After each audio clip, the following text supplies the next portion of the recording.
traditional operators in Washington praised Donald Trump's cabinet picks for high positions for days, saying they were exceptionally typical.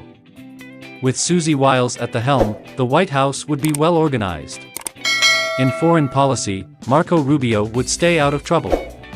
To implement the president-elect's tough border policies, Tom Homan, a former head of Immigration and Customs Enforcement, would be appointed. Trump then appointed a succession of cabinet nominees in less than 24 hours, causing widespread alarm and consternation across Washington, including among some Republicans.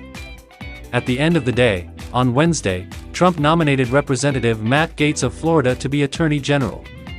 Gaetz is well known for being a grandstander and firebrand in the House, and he has also been the subject of an inquiry by the Ethics Committee in his own chamber.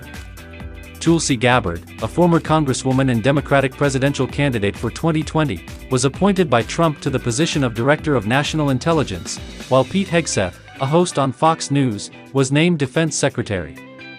Hegseth and Gabbard were both veterans, but Trump picked them as dark horses because of their fame in the media rather than their ability to affect policy on issues of national security. The Gaetz ruling was an absolute gut punch, according to a senior Republican on Capitol Hill.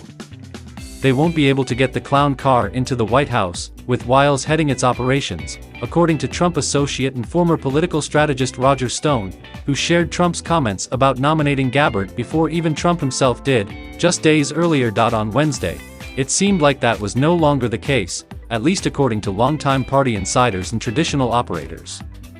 They had believed that Trump's promises to transform the federal system were more of a hint than a concrete strategy.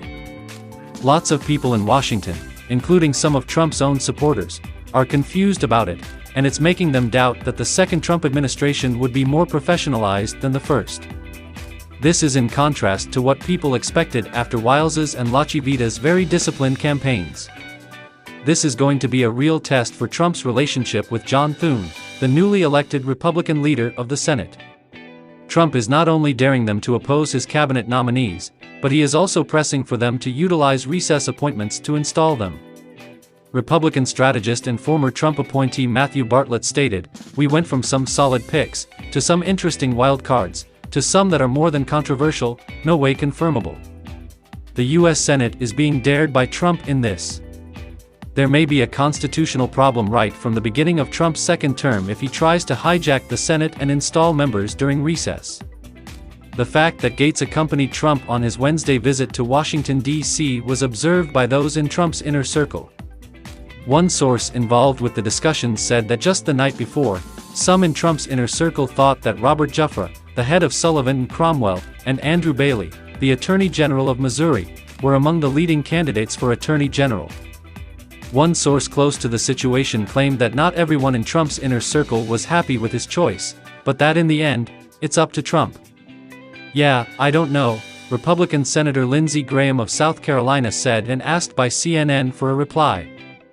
Graham is one of Trump's closest allies on Capitol Hill and the ranking member of the Senate Judiciary Committee. "That one will require some consideration on my part." Some Trump supporters had praised the extensive list of appointees so early in the transition as proof of the hard work of Howard Lutnick and Linda McMahon, who were in charge of the transition, in screening candidates and getting his second administration ready, and of the disciplined operation that Wiles was leading. What I perceive is a sense of resolve. They're making good progress. To my mind, they're not actually having trouble finding talented people. They have a large pool of potential candidates and many individuals who are eager to contribute. Its decisiveness appeals to me, remarked Scott Jennings, a Republican strategist and ex-Obama advisor. It gives me the impression that they're going to start strong. The next winter should be pretty hopping,